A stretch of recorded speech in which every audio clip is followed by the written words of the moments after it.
ഇന്നത്തെ പ്രധാന പണി എന്ന് പറഞ്ഞാൽ വീടിൻ്റെ ഈ ഫ്രണ്ട് വശം ഒന്ന് വൃത്തിയാക്കി എടുക്കുക എന്നുള്ളതായിരുന്നു. ഇവിടെ നമ്മൾ ചെടിച്ചട്ടീൻ്റെ ഇടയിലൊക്കെ ആയിട്ട് ഒരുപാട് കാട് കയറി കിടക്കുന്നുണ്ടായിരുന്നു.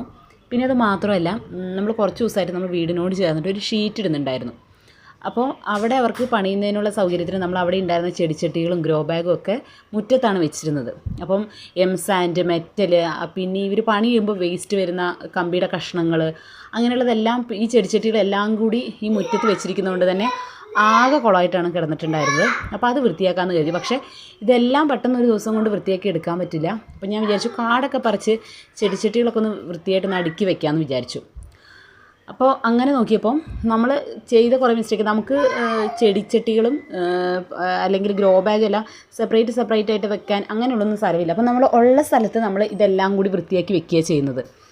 അപ്പം ഈ വലിയ മരമാവുന്ന ബൊഗെയിൻവില്ല പോലുള്ള സംഭവങ്ങളൊക്കെ നമ്മൾ മണ്ണിൽ നട്ടുകൊണ്ട് തന്നെ അത് നമുക്ക് മാറ്റാനും വൃത്തിയാക്കുന്നതിനൊക്കെ ഭയങ്കര ബുദ്ധിമുട്ടായിരുന്നു. അപ്പോൾ ഇങ്ങനെയുള്ള സംഭവങ്ങളൊക്കെ നടുമ്പോൾ നമ്മൾ ചെടിച്ചട്ടി നട്ട് കഴിഞ്ഞാൽ നമുക്ക് മാറ്റാനും സൗകര്യമാണ്. പിന്നെ ഇത് വലിയ മരമായിട്ട് അങ്ങനെ വലിയ ഇതൊന്നും ആവില്ല. അപ്പം ഇത് മണ്ണിൽ നടക്കുന്നതുകൊണ്ട് എനിക്ക് അത്യാവശ്യം എൻ്റെ കൈയൊക്കെ നന്നായിട്ട് മുറിഞ്ഞു. പിന്നെ ഇവിടെ നമ്മൾ ചെറിയ ചെടികളൊക്കെ ഉണ്ടായിരുന്നു, ഔഷധ ചെടികളൊക്കെ, അതൊന്നും നമ്മൾ പറിച്ചില്ല, അതുപോലെ തന്നെ അവിടെ വെച്ചു. ബാക്കിയെല്ലാം നമ്മൾ വൃത്തിയാക്കി വെച്ചു. പിന്നെ നമുക്ക് കുറേ കരിയിലകളൊക്കെ അതിൻ്റെ ഇടയിൽ നിന്ന് കിട്ടിയിട്ടുണ്ടായിരുന്നു. അപ്പോൾ ആ കരിയിലകളൊക്കെ നമ്മൾ വെച്ചിരുന്ന ചേമ്പിൻ്റെയും ഒക്കെ ചാക്കിൽ കൊണ്ടുവന്ന് ഇട്ട് നിറച്ച് വെച്ചു കേട്ടോ. നമ്മളങ്ങനെ കരിയിലകളൊക്കെ നമ്മൾ വേറെ ഒന്നും ചെയ്യാറില്ല.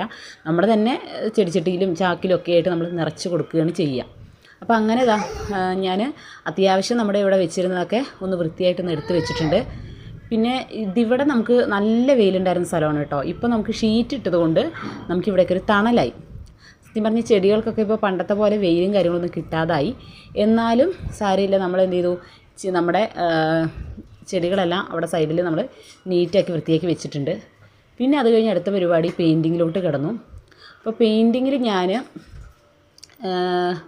ഇപ്പം മാസ്കിംഗ് ടേപ്പൊക്കെ റിമൂവ് ചെയ്ത ശേഷം പെയിൻറ്റ് ബ്ലാക്ക് പെയിൻറ്റാണ് കൊടുത്തിട്ടുണ്ടായിരുന്നത്. അപ്പോൾ ഞാൻ ഈ ബ്ലാക്ക് പെയിൻറ്റ് അടിക്കുന്നതിനോട് ഞാൻ ഈ പെയിൻറ്റ് അടിക്കുന്ന കാണുന്നവരും വീട്ടിലുള്ളവരും അത്രയ്ക്ക് വലിയ ഇഷ്ടമല്ല കാണിച്ചത്. അപ്പം എല്ലാവരുടെയും പൊതു അഭിപ്രായം മാനിച്ചുകൊണ്ട് നമ്മൾ ഈ പെയിൻറ്റിൻ്റെ കളറൊന്ന് മാറ്റി പിടിക്കാമെന്ന് വിചാരിച്ചു. മൊത്തത്തിൽ ഞാൻ ബ്ലാക്കാണ് കൊടുത്തിരുന്നത്.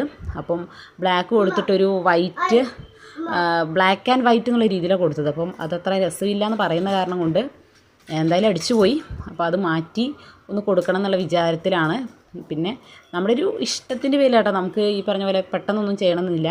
നമുക്കൊരു ഇഷ്ടം തോന്നിയെങ്കിൽ പെയിൻറ്റ് അടിക്കണം. അപ്പോൾ നമുക്കിങ്ങനെ ഇഷ്ടമുള്ള കാര്യങ്ങളൊക്കെ നമുക്ക് ഈ അവധിക്കാലത്തൊക്കെ ചെയ്യാമല്ലോ.